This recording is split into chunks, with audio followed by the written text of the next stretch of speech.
Các bạn thân mến này, bằng trực quan chúng ta quan sát thấy hiện nay trên boong nguồn của chúng ta đã hỏng. Bạn quan sát này. Cầu chì của chúng ta không đứt này, như đứt điện trở này, 27 ohm này. Và hai tụ 450V 4,7mm và một cuộn nọc 100mH. Bây giờ chúng ta lần lượt thay thế các linh kiện hỏng hóc này. Trước hết chúng ta thay tụ này.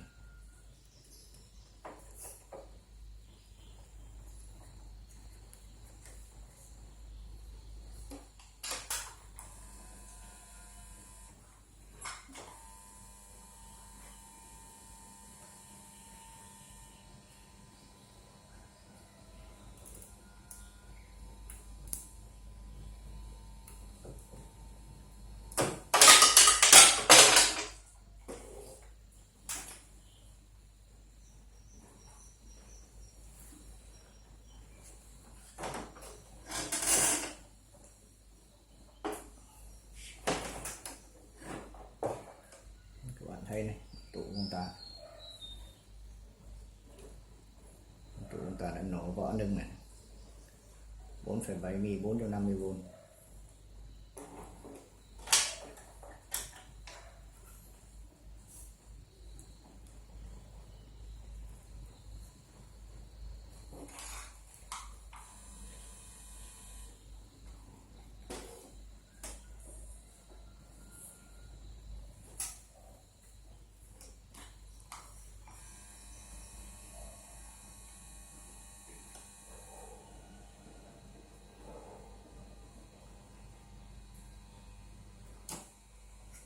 Tiếp đó là một cuộn nọc, các bạn để ý này.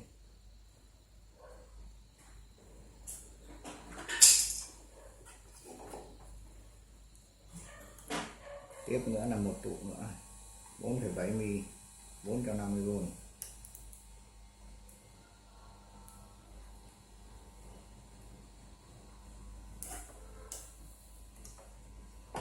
Bạn quan sát nhé.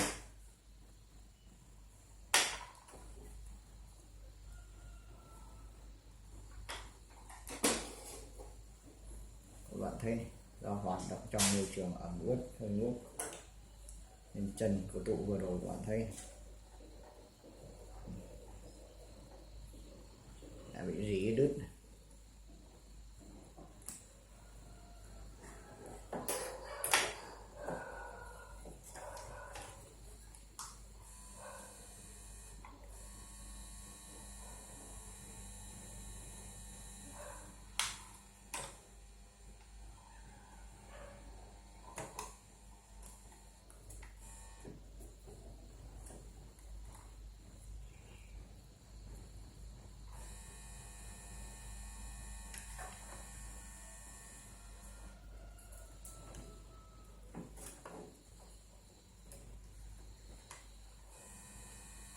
Tiếp nữa là điện trở 27 ohm. Điện trở này điện trở tải của chúng ta dẫn nguồn xoay chiều 220V vào và được nắn qua diode của chúng ta đây. Quan sát.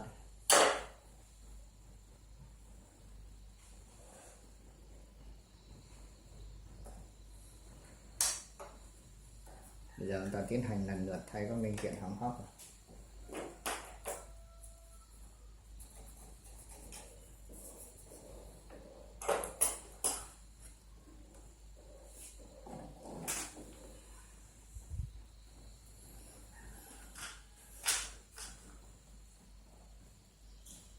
Đây các bạn thấy đây là tụ 4,7mm 450V của chúng ta.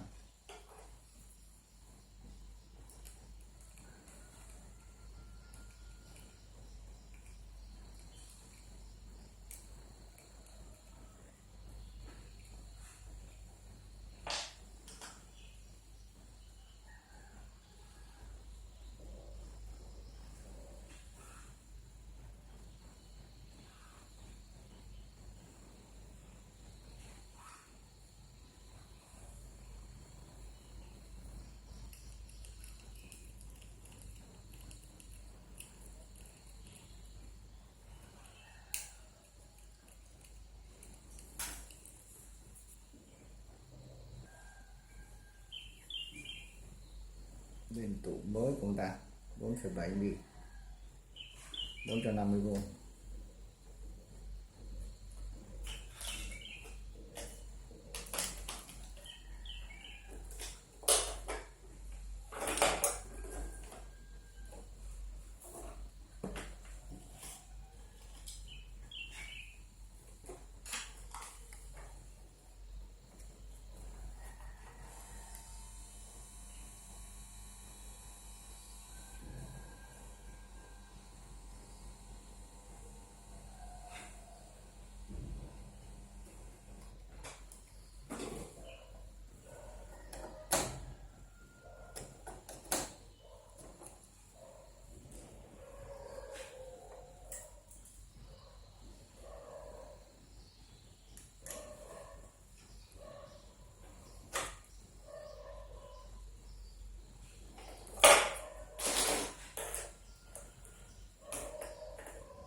Lên điện trở 27 ohm cũng là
chúng ta thay tiếp cuộn nọc.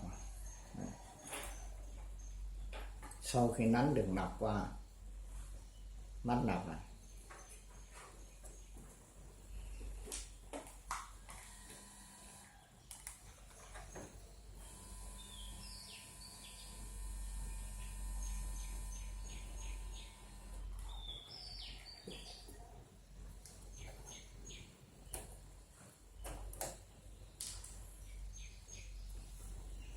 mắt nọc này chúng ta để chặn các tần số cao.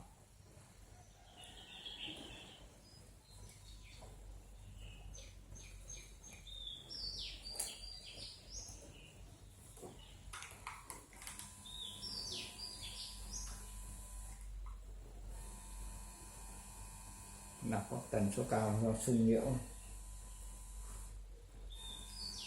cao hơn tần số 50 Hz chẳng hạn.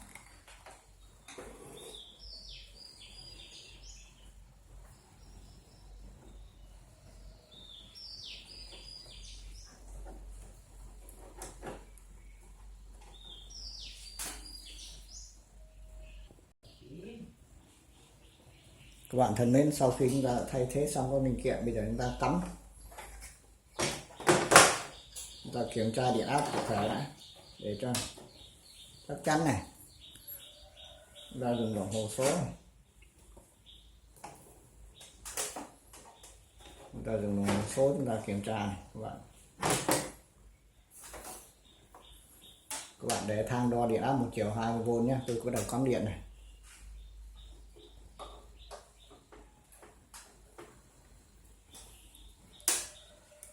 Giờ các bạn để ý tôi đo này.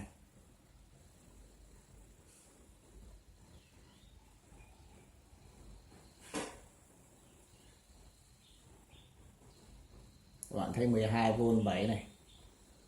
Sau khi đi qua ổn áp âm 7905 chúng ta sẽ có điện áp 5V này. Các bạn thấy không? Nha, điện áp 5V của là để cấp cho bo xử lý của ta. Đấy. Trước ổn áp 7905 chúng ta có điện áp 12V 7 này.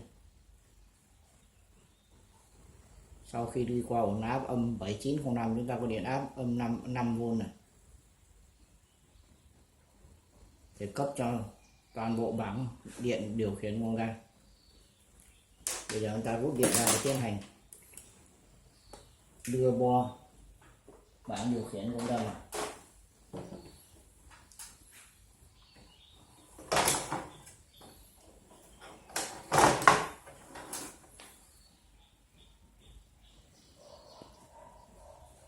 Bây giờ ta đưa bảng điều khiển vào đây, các bạn quan sát này, là tôi lại cắm điện trở lại.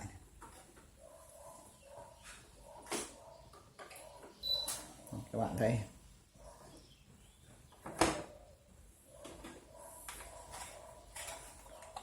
đèn của chúng ta đã xuất hiện này. Bây giờ tôi đã nhấn phím nguồn, các bạn quan sát này.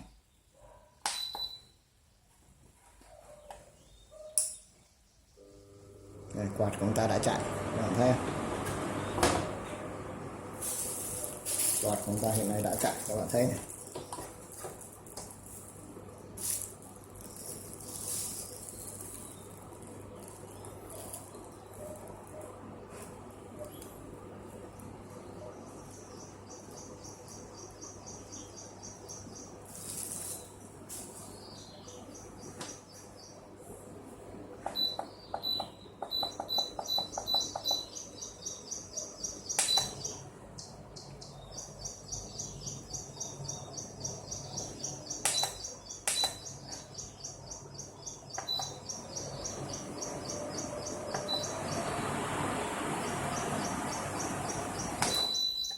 Cảm ơn các bạn đã theo dõi video. Hẹn gặp lại các bạn trong các video lần sau.